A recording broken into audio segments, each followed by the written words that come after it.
Welcome back to Extra Time, everybody. Act 3, we've got cross-modulation. Several games this weekend feature players that need to have their mojo turned up to 11 if their side is going to get a result. We'll start with what on paper looks like it could be televised Ambien. San Jose and New York under the Friday night lights at Giant Stadium. Shep, here's the question. Is it possible for two teams to lose the same game?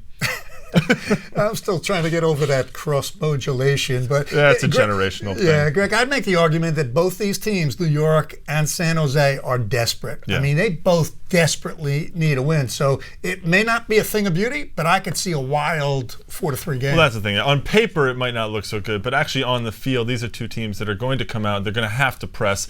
New York at home, they have to do something.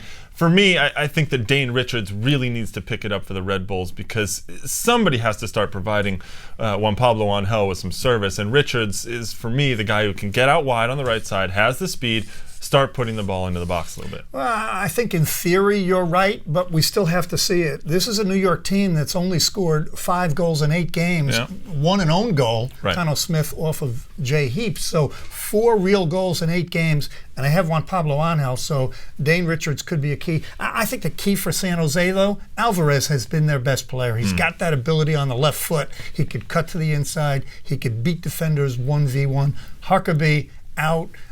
So I think Alvarez is really the guy to watch. Well, he had some chances last weekend against Chivas, and he didn't put them away, and that ended up coming back to bite them. Now, New England is coming off 2 dreadful shutout losses, and they travel to face their bitter rivals, the Chicago Fire, on Saturday night. It's a tough game for the Revs against an undefeated Fire side, and the question, what do the Revs do to stop Blanco and McBride? Well, Greg, I think the answer starts with Matt Reese. Forget about the bad goal. He's a veteran goalkeeper. He forgot that 30 seconds after it happened. Yeah. This is going to be a game for New England where they have to really be tight defensively. So it starts with the leadership of Matt Reese in goal.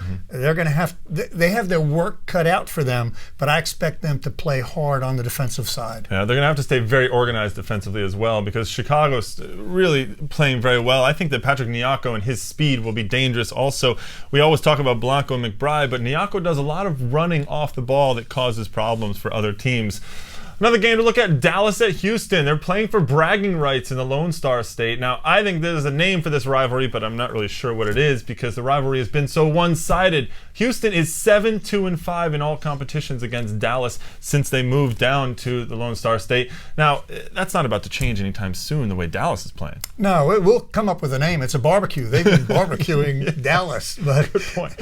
Houston, I think, they're on a roll. Yeah. For them to continue, they have to continue, I believe, to get the ball to Brian Ching. Brian Ching has found his scoring touch. He's still the key when it comes to putting the ball in the back of the net for them.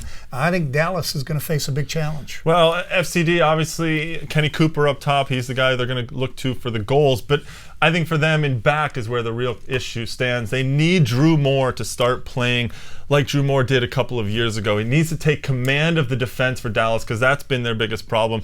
Obviously, they're not getting much goalkeeping, so the center back position has to start picking it up. Well, put Kenny Cooper back there as a dual center back. Let Kenny Cooper play him back.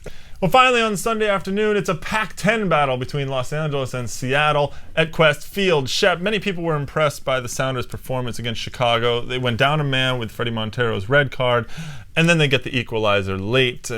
How did you assess that performance? Greg, I thought it was a great performance, playing a man down against a very good Chicago Fire team in their own building. In Chicago. I think that's a great performance. I predicted they'd do well this year. I think they're very well balanced.